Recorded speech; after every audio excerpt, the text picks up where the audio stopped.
Hey everyone, Jeff McElwain here, and today I want to talk about something that I thought really had put an end to my career, and that was the first time I experienced about and continuing to deal with tinnitus or tinnitus. I've always been extremely cautious with my ears. From a very young age, I knew when I went to concerts I would get noise hangover really easily. So I always wore earplugs before it was sort of in vogue, which I'm glad it is. We were talking like the 80s and 90s, where I would wear earplugs, and so conscientious about it and going to gigs and rehearsals and shows that my friends would give me a hard time about wearing them because they're like, oh, what are you wearing earplugs for? Blah, blah, blah. You can't hear the music right. You can't do this. I'm like, well, I want to continue to hear the music right for the rest of my life.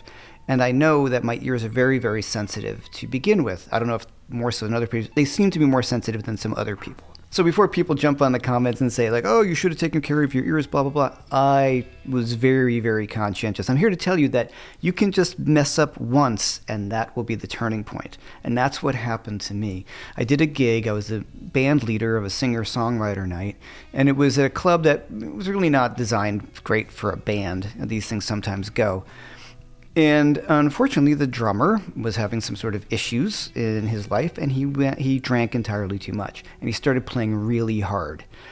I couldn't hear the singers very well, and I'm the band leader, so I'm asking him, you got to play softer, and I think he was just such a chip on his shoulder, he decided to play harder. It was really, I can't even look at the guy. I've never talked to him. I never want to see him again, because this was just such a horrible experience. So I couldn't wear the earplugs because I could not hear the singers. So I thought, well, if we keep the volume low enough, we can keep it in control and it won't be a big deal. I wasn't playing that loud, but there's that cymbal, small room, he's right next to me, he's playing really hard. I go to bed that night, I'm like, oh man, my ears are ringing. But it's cool, it'll go away by tomorrow. Next day it doesn't go away. And I have this really muffled feeling in my ears, so I'm like, oh no. Next day it still didn't go away.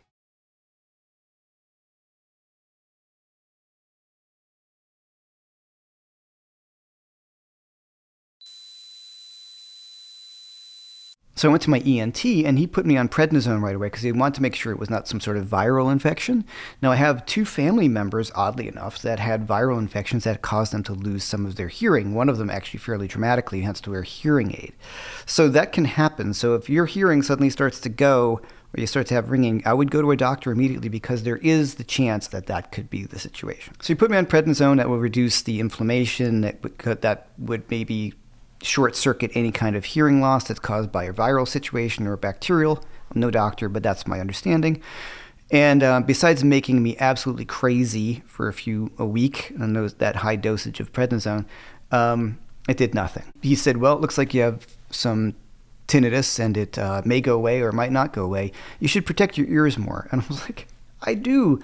And we did a hearing test, and he said, well, actually, your hearing is quite good for someone your age who's a professional musician. I was expecting a lot worse. And he said, you're actually doing really well. So you obviously have been taking care of your hearing.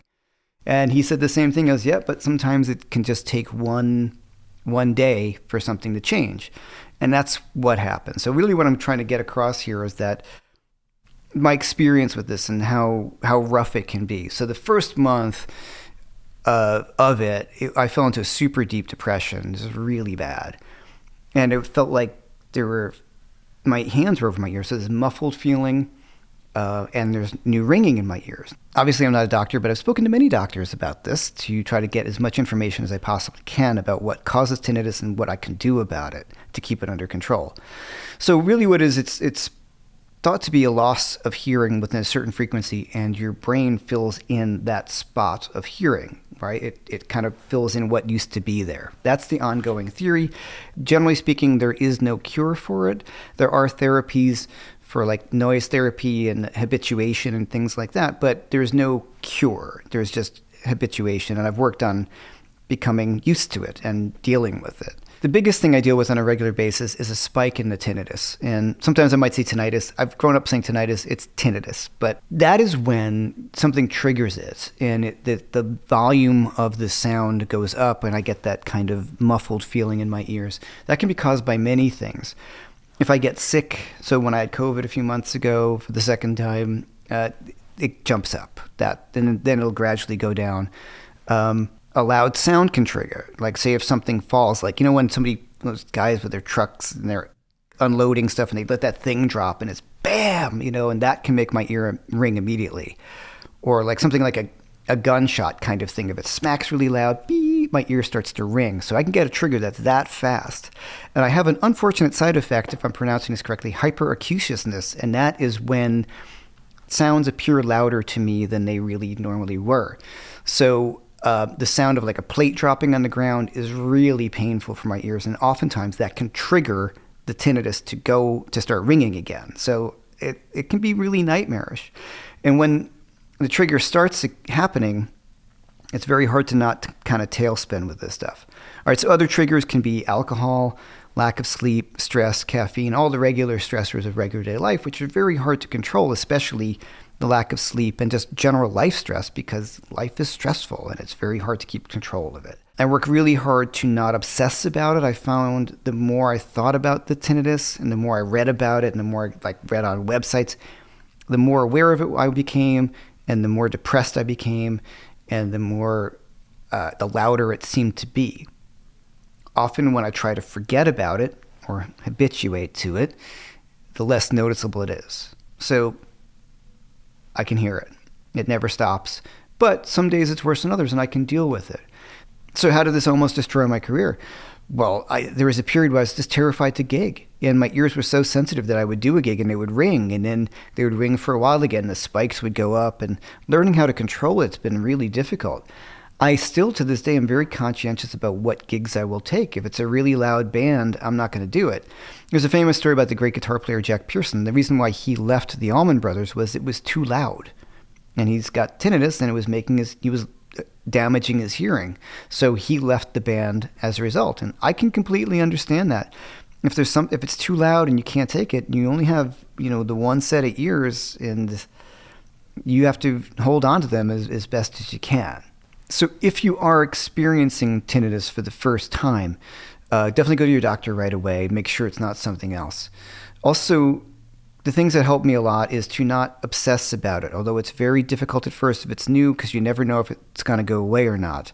And the prospect of it never going away and you never having silence again in your life is pretty terrifying. And depending on how loud it can be, if you're in the military, it can be very, very damaging with all the explosions and things that people who see combat or anything like that. I'm not putting myself in the same situation of these people where it can be really crippling. For me, it's enough that it has caused significant bouts of depression in my life, and it's been really hard to manage. And I'm at a point where I'm kind of more confident with it that I know if I take care of my ears, the spikes will come and the spikes will also go away.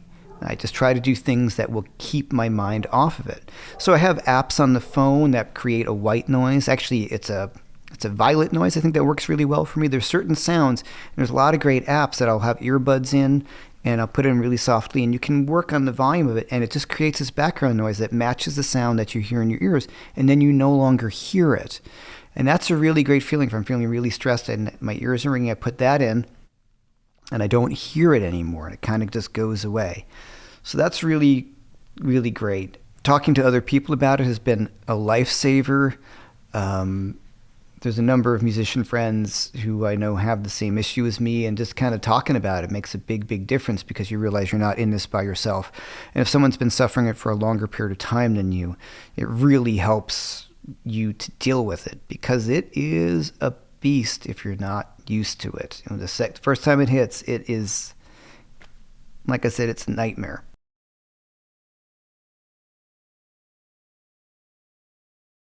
One of the theories in science about how tinnitus can affect you on an emotional level is that it affects the autonomic nerve system. In other words, your subconscious is hearing this high-pitched ringing in your ears, whether it is real or perceived. Your brain hears it, right? And it causes a bit of a fight or flight response in your body. So sometimes when the ringing's loud, I get very agitated and aggravated, and what happens is that starts this sort of spiral of that you get more agitated and it gets louder, and then you're more aware of it, and then you get more freaked out, and then you just start going into this depression and it gets worse. So that's one thing to be really aware of. If this stuff starts flaring up, and you're getting agitated, it's important that you figure out ways to reduce that stress. And one of the ways that I do that is through transcendental meditation. I found that worked great for me because it's just a nice way that I can sit quietly and try to bring my stress levels down. I can hear the tinnitus. I kind of come to terms with it, and this is forever, and I just have to deal with it. And I find the more that I can calm my mind, the more it actually calms down. It's really fascinating, and that's been one of the most important and helpful things for me to check out. As I also said earlier, I have earplugs with me in every gig bag, every jacket pocket, every suitcase, any overnight bag. I have a set of earplugs with me. You never know where you're going to be someplace that's loud. So I have them, and I put them in, and it saved my butt many times because, as I said, I have that hyperacusiveness, so if there's a loud sound, sometimes that triggers the ringing in my ears and makes it worse. Then I get into a spike, and then the whole thing just starts to happen again. I know this isn't my normal video where I'm playing guitar or talking about guitar or something like that, but this is something that's really changed my life. And as I said, I thought it was going to ruin my career, but it has changed my career. It has changed how I approach my career, what gigs I take, how loud I listen to things, what kind of amps I use. All sorts of things changed in one day. So I'm just throwing it out there as a cautionary tale, and also to let you know that it doesn't have to ruin your career. You just have to figure out how you can navigate around this thing. And ultimately, I am happier because I know I'm not doing the damage to my ears that I may have potentially been doing prior to this. Once again, I always wore earplugs. I was always on top of it, except for one gig, and that was the killer. So that's why I have all the earplugs with me all the time. If you like this video, please like and subscribe to my channel, and I'd love to hear your experiences with tinnitus down below. What you did, if you have any things that work for you. This is a great place to talk about it. We can have more videos talking about this sort of stuff. I think it's really important that we share our experiences with this and how we've learned to deal with it as a community. It's really important. If you like my channel, please like and subscribe. It really helps out a lot. Please go over to JM Guitar Lessons. I've got a bunch of background tracks for free, blues tracks, blues rock tracks. A lot of really cool courses, I believe. Some discount links below. Mastering major triads, soloing with major triads, mastering minor triads, a number of workshops. You can go over to JM Guitar Lessons and use those links above and below. So once again, thanks for checking out this channel. I am Jeff Mackerlane. I really appreciate it, and I will see you next time.